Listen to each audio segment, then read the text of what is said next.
Donc, bonjour, chers parents.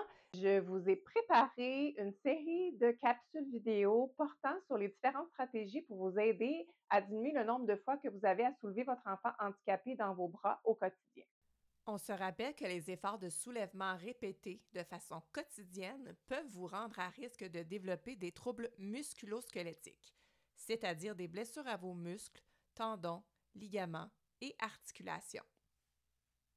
Si votre enfant pèse plus de 16 kg ou 35 livres, vous risquez de vous blesser chaque fois que vous le soulevez. Et ce, même si vous prenez toutes les précautions du monde en adoptant une bonne posture et en forçant avec vos jambes. Bien sûr, il est très probable dans l'immédiat que vous ne ressentiez pas l'inconfort lorsque vous prenez votre enfant dans vos bras. Toutefois, rappelez-vous que même si vous ne ressentez pas de douleur sur le moment, lorsque vous faites un effort de soulèvement, cela ne signifie pas qu'il n'y a pas d'impact négatif sur votre colonne vertébrale et vos autres articulations. Il est en effet fort probable que vos efforts de soulèvement quotidiens causent des micro-déchirures au niveau de vos ligaments, tendons et muscles. Parce que vous devez faire des efforts répétés au courant de vos journées pour vous occuper de votre enfant handicapé, dépendant de vous pour ses transferts et déplacements, ces petites déchirures ne guérissent jamais. Les lésions s'accumulent et un jour, la douleur se pointe le bout du nez. Vous avez plus de difficultés à prendre soin de votre enfant et votre qualité de vie est diminuée. Les études démontrent clairement que les parents d'enfants porteurs de handicap moteur sont à haut risque de développer des troubles musculo-squelettiques, tout particulièrement des problèmes de dos. La littérature rapporte que 8 parents d'un enfant avec un handicap moteur sur 10 développeront des problèmes de dos chroniques. Donc, il est assez clair et connu que les efforts de soulèvement répétitifs liés aux soins d'un enfant avec des besoins spéciaux sont les grands coupables de douleurs et limitations chez les parents. Pour prévenir les troubles musculo-squelettiques, il est donc absolument primordial pour vous de diminuer le nombre de fois que vous avez à soulever votre enfant à tous les jours. Je vous présente aujourd'hui une première stratégie pour vous aider à diminuer la fréquence de vos efforts de soulèvement. Stratégie numéro 1, glisser au lieu de soulever. Parfois, il est possible de glisser votre enfant du point de départ au point d'arrivée plutôt que de le prendre dans vos bras pour le déplacer. Je vous présente aujourd'hui quelques exemples de situations où il est possible de faire glisser votre enfant plutôt que de le soulever dans vos bras. Mon objectif est de vous initier à la notion de glissement. N'ayez crainte, je vous reviendrai avec plus de détails sur les manœuvres abordées aujourd'hui dans de futures capsules vidéo. Je vous invite d'ailleurs à vous abonner à ma chaîne YouTube pour être notifié lorsque je publie du nouveau contenu. N'oubliez pas de liker ma vidéo pour soutenir ma chaîne. Utilisez le tabouret à roulettes pour glisser. Lorsque votre enfant est assez petit pour être assis sur vos cuisses, il est peut-être possible de le glisser sur vous plutôt que de le soulever pour faire ses transferts.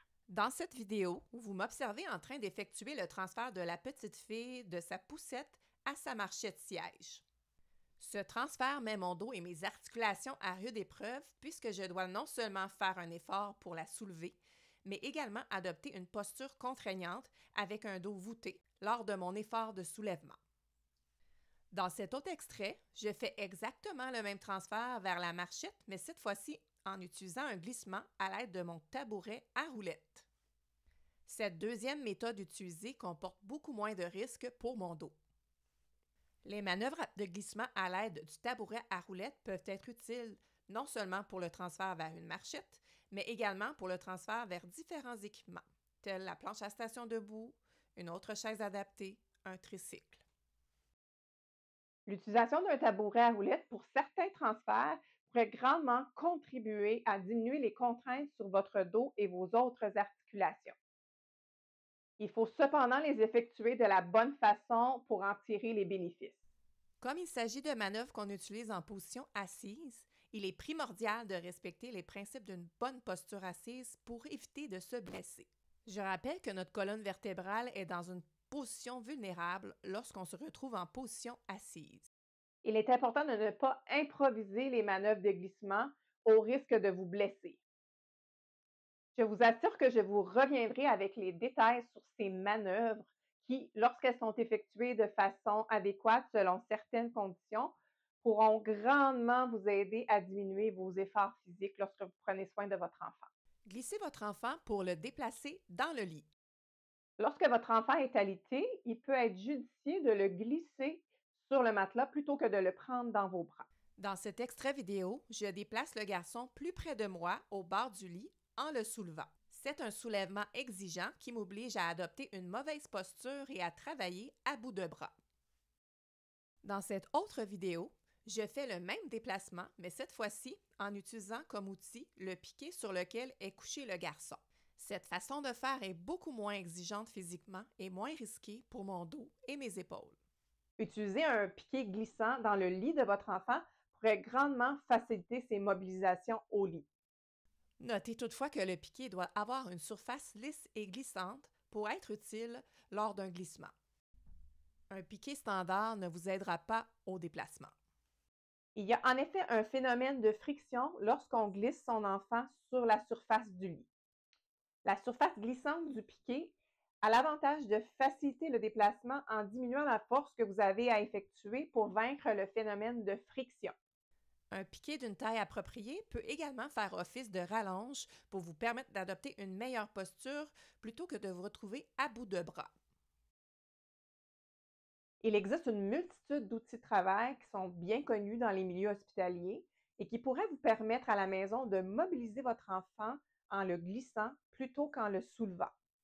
Piquet glissant, à l'aise, drap et tube de glissement pourraient grandement vous faciliter la tâche lors des soins de votre enfant au lit. Ces outils doivent cependant être utilisés avec vigilance et en respectant certaines règles pour votre sécurité et celle de votre enfant. Je vous reviendrai bientôt avec une capsule vidéo plus détaillée sur l'utilisation sécuritaire des surfaces de glissement et avec un guide d'achat pour ce type d'équipement. Donc, mon objectif aujourd'hui était de vous faire réaliser que certains soulèvements de votre enfant, si vous avez des bons outils à la maison, pourraient être remplacés par des glissements. En choisissant de glisser votre enfant pour certains déplacements, vous pouvez diminuer grandement les contraintes sur votre dos et vos autres articulations. Surveillez la parution de mes prochaines capsules vidéo pour en apprendre davantage sur des stratégies pour vous permettre de diminuer le nombre de fois que vous avez à soulever votre enfant de façon quotidienne et ce, au grand bonheur de votre dos. Abonnez-vous à ma chaîne YouTube pour être notifié lors de l'apparition de nouveaux contenus. Je vous invite également à consulter mon site internet ensantépourtoi.com où vous trouverez tout plein d'articles sur des façons de faciliter votre vie de parent d'un enfant avec des besoins spéciaux au quotidien.